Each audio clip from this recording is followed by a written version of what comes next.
So we've done a video about Topaz denoise and Topaz sharpen, and the final piece of the puzzle is Topaz Gigapixel. Gigapixel is part of Topaz Labs' Gigapixel image enhancement software. And Topaz claims that Gigapixel can enhance and upscale any image by 600%. And it can do all of that whilst preserving all of the image quality without leaving any artifacts. So today we're gonna put that to the test. Here in Lightroom, we have 3 already edited JPEG images, which I've brought back into Lightroom to then edit inside Gigapixel. You can use Gigapixel as a standalone piece of software, but I have it as a plugin inside Adobe Lightroom, and that's the way I prefer to use it.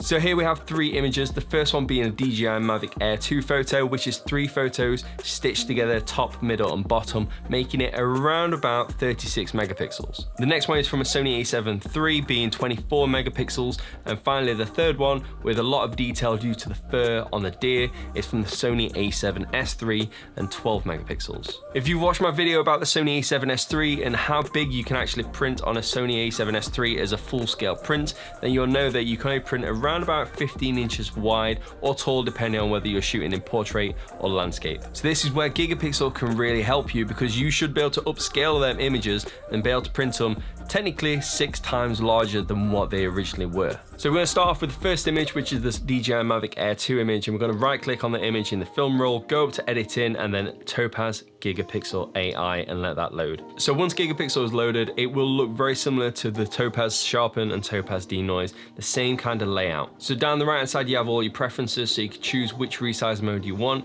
whether it be in scale, width, or height, and I normally just use scale. You can choose the scale amount being 0.5 times, 2 times, 4 times, and 6 times, or if you want you can click on the 5th option and then type in your custom scale just below. Below that you have 5 different types of AI model where you can choose which one would suit your image better. You have the standard AI model, which is good for a variety of images. You have the lines model, which is good for architecture. You have the art AI model, which is good for anything which is very, very fine details. And then you have the final 2 AI models, which is low resolution, which is obviously for low resolution photos, and then very compressed, which is even more compressed than standard low resolution photos. Something which is really, really blocky and doesn't contain much information or pixels. So in this test and review, we're gonna push Gigapixel to what it claims it can do and make it enhance and upscale every image at 600% to see what the artifacts are like. So on the first image from the DJI Mavic Air 2, if you zoom into 600% towards the back of it, you can definitely see the pixels are there. It is quite obvious because we've zoomed in that much and stretched the image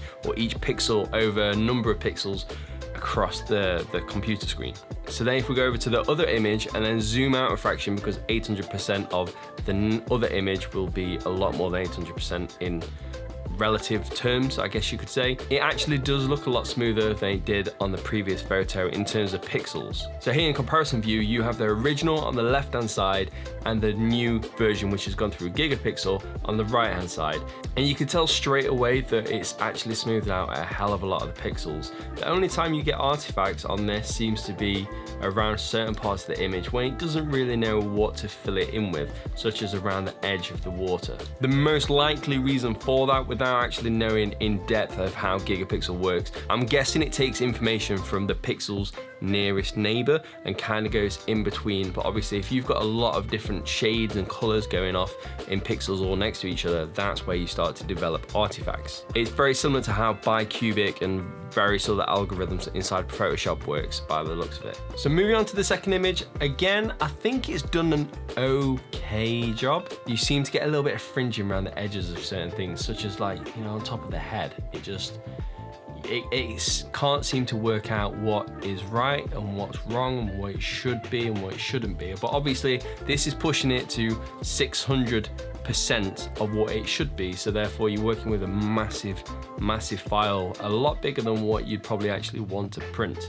Well, print for your average home or anything like that. It does seem to have increased the amount of noise and a little bit of sharpness, especially when it comes to the feathers, but the detail is still there and it still looks I'd probably say like 80%, maybe 90%, unless you were actually pixel peeping and seeing the image really, really up close, then you probably wouldn't really notice these problems. So going on to the third image, you can tell instantly that it has retained the quality. So on the left-hand side, you have the original image. On the right-hand side, you have the 6x version of it, which has gone through Gigapixel. Now, something you'll notice is the one on the right-hand side is a lot sharper than the one on the left. And the reason for that is because you've got more information in the same amount of space than what you have on the previous image, which is the original. So you could also use this technically as a sharpener, because if you're wanting to print something at the same size as what you would normally do, then increasing the size by 4 to 6 times means that you have 4 to 6 times more detail across the same surface area. One thing that I'm really happy that I'm not seeing is any weird colors just jumping out at me. So overall, I think Topaz Gigapixel is a good piece of software. I don't think it's 100% there yet, but there are updates coming out almost weekly from Topaz Labs for all of their software. So if you are thinking about getting Topaz Labs or getting Gigapixel, I'd highly recommend it. It's not incredibly expensive and you can get the whole package together for a decent price. And I'll leave a link to that down in the description box below. I don't make any money from this. Topaz Labs have nothing to do with me. I just thought I'd do this to hopefully help some photographers out there. The last thing I will say about this software, and it's very similar to what I said about the Sony A7S III and printing the photos from that, is that even though you may want to print a photo massive, you probably don't want to view it from really close up. The reason you print photos so big is to be able to hang them on a wall and then stand back and admire them. And because of that, the chances of you seeing any imperfections in any of the images is actually really, really slim. If you was to go back even just 5 to 10 years, something like a 101 megapixel camera, 64 megapixel, 48 megapixel, that wasn't really a thing. And if you're printing at 300 DPI, which is the recommended DPI to print in, then you are actually getting a large print size out of your cameras. But if you want to watch the video about the Sony A7S III where I go in depth about pixels and what to print at and why you should print it, and to be fair, why it doesn't really matter, I'll leave that video right here for you to watch. As always, thank you very much for watching. If you enjoyed the video, then hit the like button, subscribe to the channel if you want to see more content like this, and if you do, I'll see you right there. Thank you very much for watching and have a great day.